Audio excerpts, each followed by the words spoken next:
ট্রেনারে করে ওর মা যত্ন সহকারে পাঠিয়ে দিয়েছে। এখন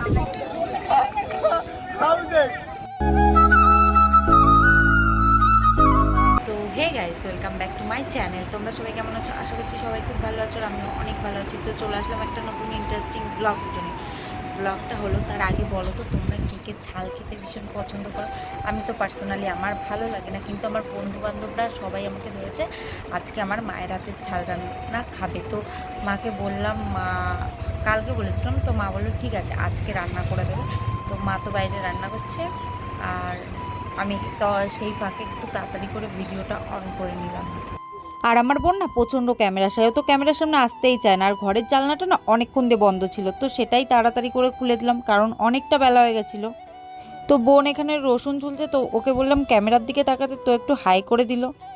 বান্ধবীরা আমার মায়ের কাছে আবদার করেছিল যে মায়ের হাতে রান্না করা ঝাল খাবে, আর আমার এই ভিডিওটা দেখে আমি জানি অনেকেই নাক ছিটকাবে, কিন্তু কি আর করব বলো, বান্ধবীরা আবদার করেছে, পূরণ তো করতেই হবে। আর আমার মা এখানে রান্না বসিয়ে দিয়েছে, আর আমি মায়ের পাশে বসে বসে রান্নাটা দেখছিলাম। তো গাইজ, মা বাইরে রান্না করছে আর আমি মার পাশে গিয়ে জাস্ট 2 মিনিট বসেছিলাম, আর আমার অবস্থা দেখছো ঘেমে চড়ে একাকার হয়ে গেছি।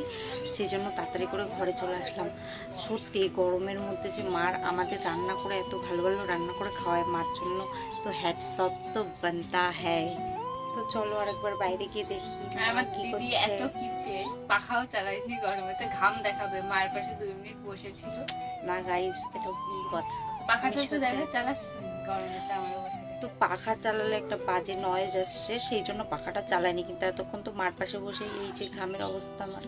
একটু লাইক কমেন্ট করে দিও, এত কষ্ট করে মানে কি পাখা না চালিয়েও ভিডিও করছে এই গরমে। তো আমি বাইরে এসে দেখছি আমার বাবা রান্না করছে। মা হয়তো বাবাকে বলেছিল যে আমার বান্ধবীরা আবদার করেছে, সেই জন্য বাবা হয়তো মাকে হেল্প করছে। আর আমার বাবা না ভীষণ সুন্দর রান্না করে, তার মানে বোঝাই যাচ্ছে যে আজকের রান্নাটা জমে গেছে। আর আমাদের বাড়ির পুচকিটা এত হিংসুটে হয়েছে যে ওকে যে ভালোবাসে সে অন্য কাউকে ভালোবাসতে পারবে না, তাই বোন আর দাদু মিলে ওকেই একটু খোঁচাচ্ছিল, তা ও খোঁচে যাচ্ছিল। তারপরে দেখছি বাবা এখানে হামানদিস্তাতে মশলা করছে, কারণ হামানদিস্তার মশলার রান্নাতে একটু বেশি টেস্টি হয়। তো তারপর বাবা এখানে কড়াই বসিয়ে দিয়েছিল, তার মধ্যে অনেকগুলো শুকনো লঙ্কা দিয়েছিল, আর হয়তো একটু জিরে দিয়েছিল, আমার ঠিক এটা মনে পড়ছে না। আর তার মধ্যে অনেকগুলো কাঁচা পেঁয়াজ কুচি দিয়ে দিয়েছিল, সেগুলোকে ভালো করে নেড়ে চেড়ে যে ঝালটা ভেজে রেখেছিল সেটাকেই রেখেছিলাম ঢেলে দিয়েছে। আর কথা বলতে বলতে দেখতে পাচ্ছ আমাদের ঝাল রান্না প্রায় কমপ্লিট, আর এই দেখো পুরোপুরি কমপ্লিট হয়ে গেছে। তো গাইজ, আমি এখানে রেডি হয়ে গেছি, তো এখন যাবোই ঝাল নিয়ে বেরাবো, তো তোমরা দেখতে থাকো ভিডিওটা। তো তারপর আমি বেরিয়ে পড়েছি ছাল নিয়ে, আর এটা দিয়ে আজকে হবে আমাদের পিকনিক, আমাদের একটা ছোট্টখাট্ট পিকনিক পার্টি হবে। তো আমরা তো সবাই ভীষণ এক্সাইটেড ছিলাম। আমরা এখন চলে এসেছি, আর এখানে এখন হবে ছাল পিকনিক। সুন্দর করে রান্না করে আমাদের জন্য প্যাকেট করে পাঠিয়ে দিয়েছে। ট্রেনারে করে ওর মা যত্ন সহকারে পাঠিয়ে দিয়েছে। এখন আমরা এখানে খাবো। আর ওগুলো কি এনেছিস? আর একটা বান্ধবী তার মামা বাড়ি থেকে আমার জন্য এই শুকনো কুলগুলো নিয়ে এসেছিল। আর তোমরা তো দেখতেই পাচ্ছ এখানে সুন্দর করে পরিবেশনের দায়িত্বটা বর্ষা নিজের হাতে তুলে নিয়েছে। ও সুন্দর করে সব প্লেটে প্লেটে সব কিছু সাজিয়ে দিচ্ছিল, ভাত, চাল ভাজা, মানে চাল রান্নার সব কিছুই ও নিজে সুন্দর করে সবাইকে পরিবেশন করে দিচ্ছিল। আর সবাই তারপর খাওয়া শুরু করে দিল। আর সবার রিভিউ তো নেওয়া হয়নি, কিন্তু বর্ষা রিভিউ দিয়েছে, আর ও কি বলেছে ওর মুখ থেকেই তোমরা শুনে নাও। ভাই সেই রান্না হয়েছে সেই। আমি খেয়ে নি গাইস, তারপরে পরে কথা বলবো। আমরা সবাই খাওয়া দাওয়া শুরু করে দিয়েছি, তো খাওয়া দাওয়া শেষ হয়ে গেছে। গাইস আমাদের এখন খাওয়া দাওয়া কমপ্লিট করে আমরা এখন যাচ্ছি গঙ্গার দিকে। তো চলো আগে যাই, তারপর কথা হচ্ছে। তো আমরা সবাই বেরিয়ে পড়লাম গঙ্গা যাওয়ার উদ্দেশ্যে। গাইস আমরা প্রায় গঙ্গার পাড়ে চলে এসেছি, আর কিছুটা দূর বাকি।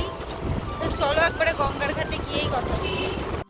তো কথা বলতে বলতে তো দেখতেই পাচ্ছ আমরা চলে এসেছি গঙ্গার ঘাটে। আর এখানে আসলে সত্যি বলতে আমার ভীষণ ভালো লাগে, এই যে পরিবেশটা এত শান্ত পরিবেশ, আসলেই ভীষণ ভালো লাগে আমার। এখানে খুব মজা হয়, জানি না কেন, দেখতেই খুব ভালো লাগে, গঙ্গা দেখতে সবারই ভালো লাগে। তো আর এখানে আমি সব বলছিলাম যে আমি গঙ্গায় চলে এসেছি, আর সবাই হাসাহাসি করছিল। আমি ব্লগিং অন করেছি, লজ্জা তো লাগছিলো, বাট কি করা যাবে, লজ্জাটাকে সাইডে রেখে একটু চেষ্টা করছিলাম ব্লগিংটা করতে, কারণ আমার দ্বারা ব্লগিং হয় না। তবুও জেদ করেছি যে যাই হোক, খারাপ হোক ভালো হোক, তোমাদের সাথে সেগুলোই শেয়ার করব, কারণ আস্তে আস্তেই তো মানুষ শেখে, বলো, একবারে তো আর শেখে না। আমার দ্বারাও প্রথমে আমি অনেক চেষ্টা করতাম, হতো না, বাট এবার ভেবেই নিয়েছি যা হবার হবে, কিন্তু যাই করি, ভালো করি খারাপ করি, সেটাই তোমাদের সাথে শেয়ার করবো। আর কথা বলতে বলতে দেখো আমি গঙ্গার পাড়ে চলে গেছি, আর গিয়ে দেখছি গঙ্গাতে পুরো ভরা জোয়ার। তো জলটা দেখে এটাই ভাবছিলাম যে আমি কতক্ষণে জলে নামবো। আমার ভেতরের এক্সাইটমেন্টটা দেখে তোমরা তো বুঝতেই পারছো যে আমার কতটা মজা লাগছে। আমি ভাবছিলাম আমি কতক্ষণে জলে নামবো, আর গঙ্গাটাকে দেখে বোঝা যাচ্ছিল না যে এটা গঙ্গা না সমুদ্র। দেখতে তো পুরো সমুদ্রই লাগছিল, এতটা পরিমাণে জল বেড়ে গেছিলো। আর আমার মানে আনন্দের সীমানা ছিল না, আমার এত মজা হচ্ছে। আমি বেশি দূর যেতে পারি না, কারণ আমি সাঁতার জানি না, তো ঘাটেই ছিলাম। আর আমাকে জলে নামতে দেখে আমার বান্ধবী আর ডাঙাতে বসে থাকতে পারলো না, ও নেমে গেছে আমার সাথে সাথে। দেখতে পাচ্ছ আমরা কত মজা করছি, আমাদের দেখে পুরো বাচ্চা মনে হচ্ছে না? কেউ বলবে আমাদের 20 বছর হয়ে গেছে, পুরো বাচ্চাদের মতো করছিলাম আমরা তিনজনে মিলে। সেদিন গঙ্গাতে আমরা তিনজনে খুব খুব খুব মজা করেছি। এরা এরকমই ইয়ার্কি মারে সবসময় আমার ব্লগে। তো গঙ্গাতে প্রায় আধা ঘন্টা স্নান করে উঠে গেছিলাম, কারণ যাদের সাথে গেছিলাম তাদের একটু বাড়ি আসার তাড়া ছিল। তো গাইস আমাদের এখন স্নান হয়ে গেছে, আর আমরা এখন বাড়িতে যাব। তো আমরা সবাই এবার বাড়ির দিকে যাচ্ছি, আর বাড়ি যাওয়ার আগে আমি একটু বারো মন্দির ঘাটে একটু ঢং করছিলাম। গাইস আমরা এখন গঙ্গা থেকে স্নান করে উঠলাম, তো এখন যাব বাড়ির দিকে। তো চলো আগে যাই, তারপর কথা হচ্ছে। তো গঙ্গার ঘাট থেকে আমরা সবাই বেরিয়ে দেখছি এই দাদাটা মটকা বা কুলফি যাই বলো এগুলো বিক্রি করছিল, আর এগুলো খেতে হেভি টেস্টি হয়, আমার তো ভীষণ ভালো লাগে। তো তোমাদের কি এগুলো খেতে ভালো লাগে অবশ্যই জানিও। আর আমি ব্লগ করতে করতে আমি যে অর্ডার করেছিলাম কুলফি বা মটকা যাই বলো না কেন, সেটা আমি ভুলেই গেছিলাম। প্লিজ এখন আমরা গঙ্গা থেকে স্নান করে বাড়ি চলে যাচ্ছি। তো আজকের ভিডিওটা এইটুকুই, যদি ভালো লাগে তাহলে একটা লাইক, কমেন্ট, শেয়ার, একটা